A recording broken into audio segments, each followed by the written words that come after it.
warahmatullahi wabarakatuh. Halo Sobat Visip dimanapun kalian berada, khususnya untuk mahasiswa mata kuliah Tata Kelola SDM Pemerintahan, Prodi Ilmu Pemerintahan, Fakultas Ilmu Sosial dan Ilmu Politik Universitas Maritim Raja Ali Haji.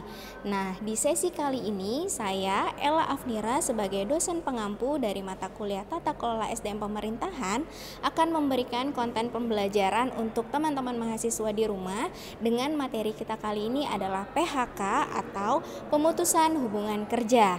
Nah, saat ini saya sudah berada di salah satu instansi pemerintahan, tepatnya di pemerintah Kota Tanjung Pinang di bidang bagian BKPSDM Kota Tanjung Pinang. Setelah ini kita akan mewawancarai praktisinya langsung nih dari BKPSDM Kota Tanjung Pinang yang akan membahas secara lebih detail lagi tentang materi kita kali ini, yaitu tentang PHK. Oke, sebelum kita berbicara lebih lanjut tentang PHK ini, sedikit saya ingin berikan pengantar untuk teman-teman mahasiswa bahwa menurut Undang-Undang Nomor 13 Tahun 2003, PHK merupakan pengakhiran hubungan kerja karena suatu hal tertentu yang mengakibatkan berakhirnya hak dan kewajiban antara pekerja dan pengusaha. Nah, selanjutnya apa aja sih yang menyebabkan PHK ini? Alasannya apa sih? Terus prosesnya kalau di pemerintah Pemko ini seperti apa sih? Ingin tahu lebih lanjut? Yuk ikutin saya masuk ke dalam.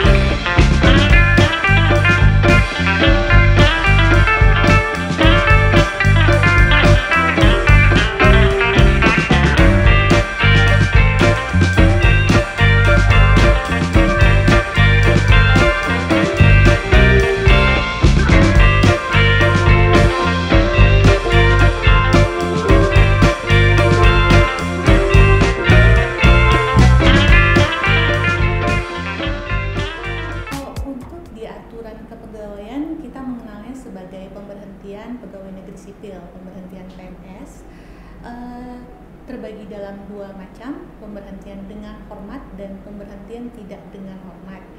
Untuk pemberhentian mengakibatkan seorang PNS itu kehilangan statusnya atau tidak lagi berkedudukan sebagai pegawai negeri sipil.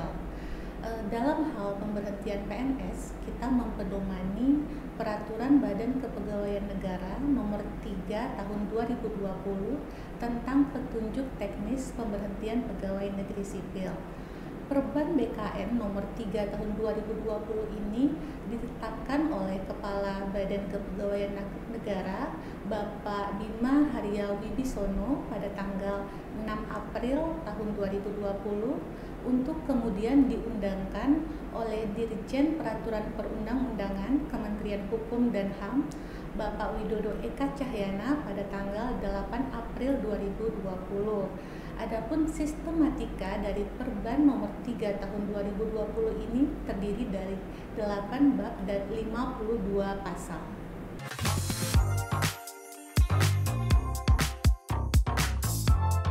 Jenis-jenis pemberhentian diatur di dalam materi muatan pasal 3 Peraturan Badan Kepegawaian Negara Nomor 3 Tahun 2020 secara tegas diatur mengenai 10 jenis pemberhentian PNS.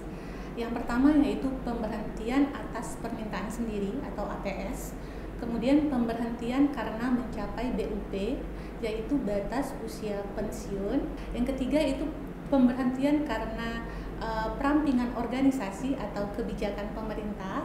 Yang keempat, pemberhentian karena PNS tidak cakap jasmani dan atau rohani. Yang kelima, pemberhentian karena PNS meninggal dunia, tewas atau hilang. Kemudian yang keenam, pemberhentian karena melakukan tindak pidana atau penyelewengan. Yang ketujuh, pemberhentian karena PNS melakukan pelanggaran disiplin. Yang kedelapan, pemberhentian karena PNS mencalonkan diri atau dicalonkan sebagai presiden dan atau wakil presiden, sebagai ketua, wakil ketua, anggota DPR maupun DPD. Kemudian juga apabila PNS mencalonkan atau dicalonkan sebagai kepala daerah atau wakil kepala daerah baik di tingkat provinsi maupun di tingkat kabupaten atau kota. Dan yang kesembilan, pemberhentian karena PNS menjadi anggota atau pengurus partai politik. Yang terakhir, yang ke-10, pemberhentian karena PNS tidak lagi menjabat sebagai pejabat negara.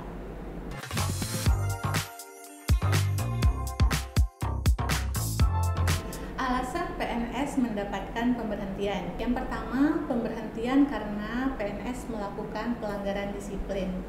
Di sini kita mempedomani materi muatan di dalam Peraturan Pemerintah Nomor 94 Tahun 2021 tentang disiplin PNS. Di dalam materi muatan PP tersebut dijelaskan dengan tegas bahwasanya PNS yang tidak masuk kerja selama 28 hari kerja dalam 1 tahun maka akan dijatuhi hukuman disiplin berat, yaitu pemberhentian dengan hormat tidak atas permintaan sendiri. Kemudian dalam kasus lain, bagi PNS yang melakukan pelanggaran tidak masuk kerja dalam 10 hari secara berturut-turut, maka juga akan dikenakan hukuman disiplin berat, yaitu pemberhentian dengan hormat tidak atas permintaan sendiri. Yang kedua, pemberhentian karena PNS melakukan tindak pidana atau penyelewengan. Nah, di sini kita memiliki dua indikator. Yang pertama yaitu tindak pidana yang dilakukan, dan yang kedua lama pemidanaan atau lama hukumannya. Yang menjadi tolak ukurnya adalah amar putusan inkrah, yaitu putusan pengadilan yang telah berkekuatan hukum tetap terhadap PNS tersebut. Kita terlebih dahulu melihat jenis tindak pidana yang dilakukannya. Apakah tindak pidana tersebut berencana atau tidak berencana? Apakah tindak pidana tersebut kejahatan dalam jabatan atau lebih dikenal dengan tindak pidana korupsi?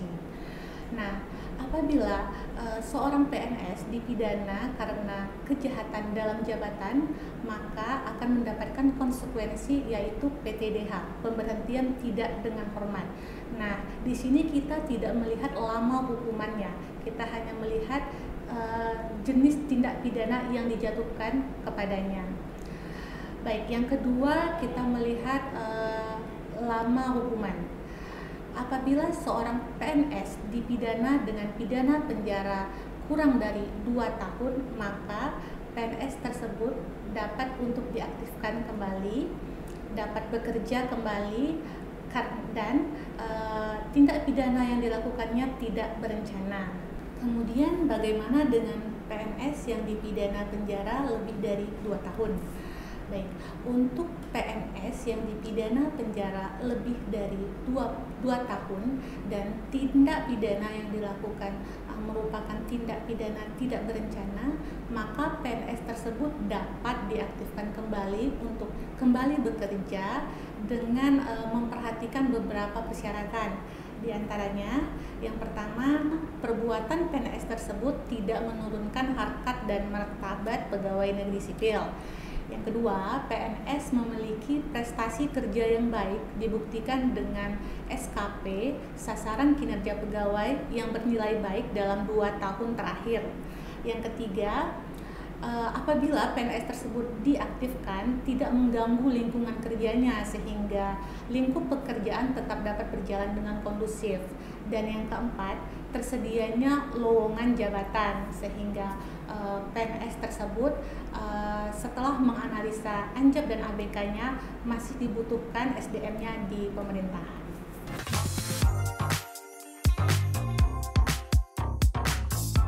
Nah, di dalam aturan kepegawaian kita mengenalnya sebagai hak kepegawaian. Untuk hak kepegawaian telah diatur di dalam pasal 48 Peraturan Badan Kepegawaian Negara Nomor 3 Tahun 2020. Di dalam materi muatan pasal 48 tersebut menyebutkan bahwa PNS yang diberhentikan dengan hormat atau tidak dengan hormat maka akan menerima hak kepegawaian. Hak kepegawaian terdiri atas 5 jenis. Yang pertama, tabungan perumahan, kemudian jaminan hari tua, jaminan pensiun, jaminan kecelakaan kerja, dan jaminan kematian. Nah, bagi PNS yang mendapatkan pemberhentian dengan hormat, maka akan menerima 3 macam hak kepegawaian. Yang pertama yaitu tabungan perumahan, kemudian jaminan hari tua, dan jaminan pensiun. Khusus untuk jaminan pensiun, maka kita akan melihat kembali apakah dilihat dalam 2 indikator. Yang pertama yaitu 20 tahun masa kerja dan telah mencapai usia 50 tahun. Untuk pemberian jaminan pensiun setelah kita mendapatkan persetujuan teknis, pertimbangan teknis dari Badan Kepegawaian Negara atau Kantor Regional Badan Kepegawaian Negara. Nah, untuk pemberhentian tidak dengan hormat, di sini telah diatur bahwasannya PTDH hanya akan menerima 2 jenis hak kepegawaian. Yang pertama yaitu tabungan perumahan dan yang kedua jaminan hari tua.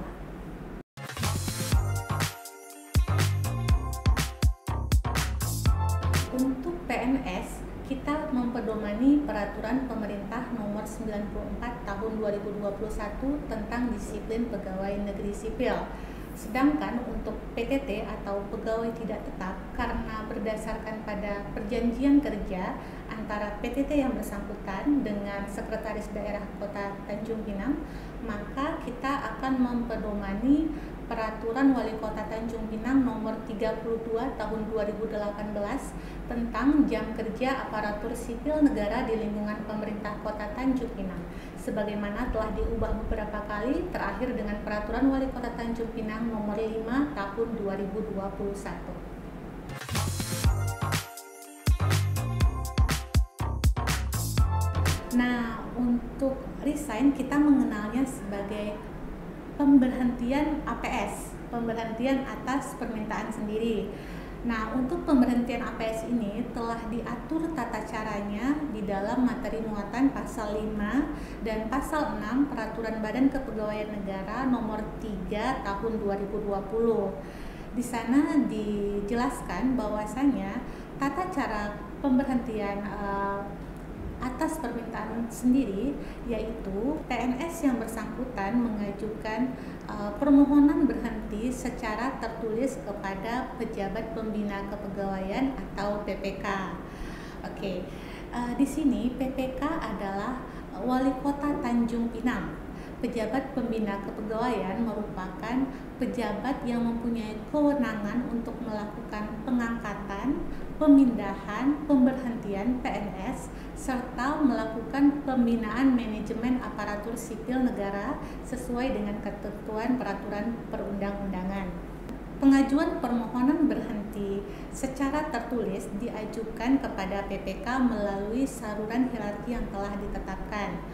Pengajuan tersebut pertama kali disampaikan kepada atasan langsung. Kemudian, atasan langsung menyampaikan permohonan berhenti PNS kepada Kepala Organisasi Perangkat Daerah atau pimpinan unit kerja. Nah, di sini pimpinan unit kerja atau kepala OPD meneruskan permohonan berhenti PNS tersebut kepada pejabat yang mengelola urusan kepegawaian. Kemudian, pejabat yang mengelola urusan kepegawaian menyampaikan permohonan berhenti PNS kepada pejabat yang berwenang. Selanjutnya, pejabat yang berwenang meneruskan permohonan berhenti PNS kepada pejabat pembina kepegawaian disertai dengan rekomendasi. Rekomendasinya dapat berupa persetujuan, penundaan ataupun penolakan atas permohonan berhenti PNS tersebut. Dalam hal permohonan berhenti tersebut ditolak atau ditunda oleh pejabat pembina kepegawaian, maka PPK akan menyampaikan alasan dari penundaan atau penolakan permohonan berhenti tersebut. Adapun yang menjadi dasar atau alasan penolakan tersebut adalah PNS tersebut sedang menjalani proses peradilan karena diduga melakukan tindak pidana kejahatan. Yang kedua, PNS tersebut sedang menjalani hukuman disiplin. Yang ketiga, PNS tersebut sedang dalam proses pemeriksaan oleh pejabat yang berwenang karena diduga melakukan pelanggaran disiplin. Kemudian yang keempat, karena PNS tersebut sedang mengajukan banding administratif atas keputusan pejabat pembina kepegawaian yang berkaitan dengan pemberhentian dengan hormat tidak atas permintaan sendiri. Kemudian juga dapat didasarkan atas alasan adanya pertimbangan teknis lainnya dari pejabat pembina kepegawaian.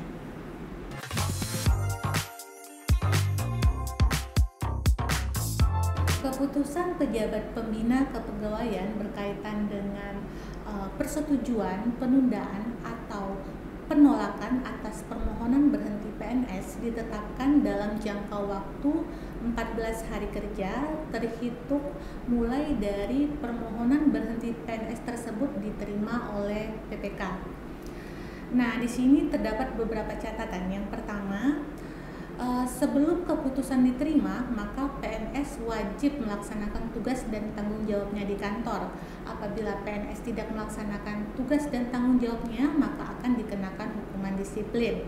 Yang kedua, apabila PNS tersebut berhak untuk mendapatkan jaminan pensiun, maka pejabat pembina kepegawaian akan menetapkan jaminan pensiun PNS tersebut setelah mendapatkan persetujuan teknis dari kantor regional BKN. Dan yang terakhir, keputusan pemberhentian berlaku pada akhir bulan sejak keputusan tersebut ditetapkan oleh pejabat pembina kepegawaian.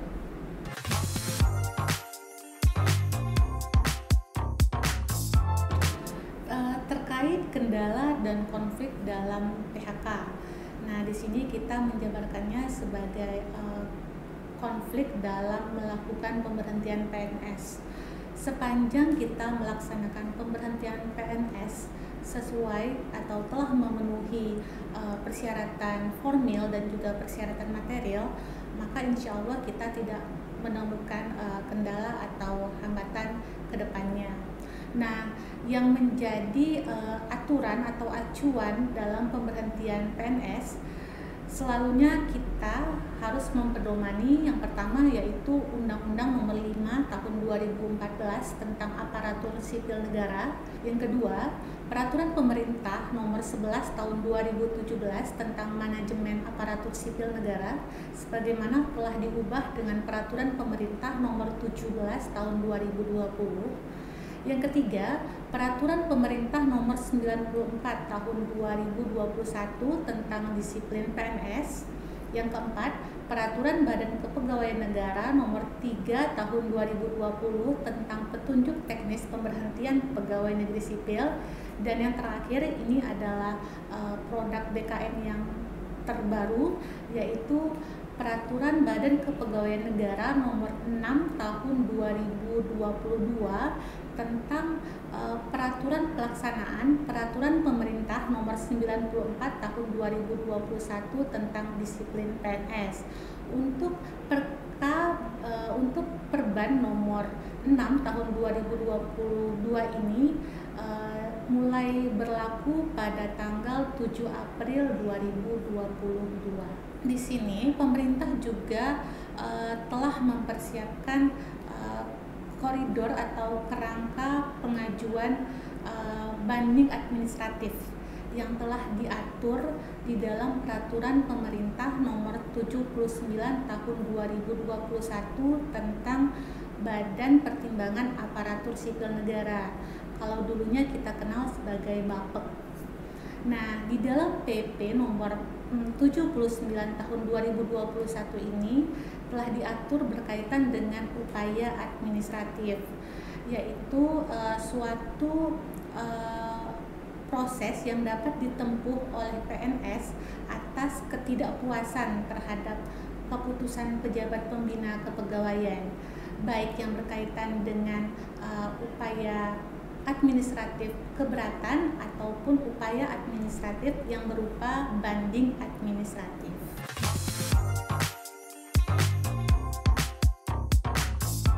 Demikianlah teman-teman beberapa informasi yang dapat saya share, semoga bermanfaat untuk bahan pembelajaran. Saya Happy Yana Arifin SH, analis kepegawaian ahli muda, subbidang disiplin pegawai negeri sipil pada Badan Kepegawaian dan Pengembangan Sumber Daya Manusia Kota Tanjung Pinang. Terima kasih.